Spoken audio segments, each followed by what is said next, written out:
Hello বন্ধুরা, দেখো কাল আমার মেয়ের 7টায় পড়া ছিল। তখন আমি আমার বাড়ির থেকে টোটো করে যাচ্ছিলাম। তা তো বৃষ্টি দেখো, তারপরেও আমরা এখানে দাঁড়িয়ে আছি ম্যামের বাড়ির সামনে, এখানে ঢুকতে পারছি না। 7টার আগেই পৌঁছে গেছি, কেননা এত বৃষ্টি, একটু আগে বেরিয়ে গেছি। তারপরে মেয়েকে ঢুকিয়ে আমি চলে এলাম মায়ের মন্দিরে। একটু ওয়েট করছি বৃষ্টিটা যাতে একটু কমে, তারপরে মেয়েকে নিয়ে বাড়ি যাব।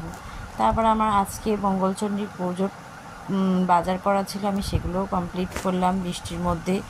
কালকে এত বৃষ্টি মানে খুব বৃষ্টি হয়েছে, 1.5 ঘন্টার মতন বৃষ্টি হয়েছে। দেখো সবাই এখানে ঠাকুর মন্দিরে এসছে, আর মন্দিরের বাইরে তো বৃষ্টি পড়ছেই, আর এত জলও জমে গেছে।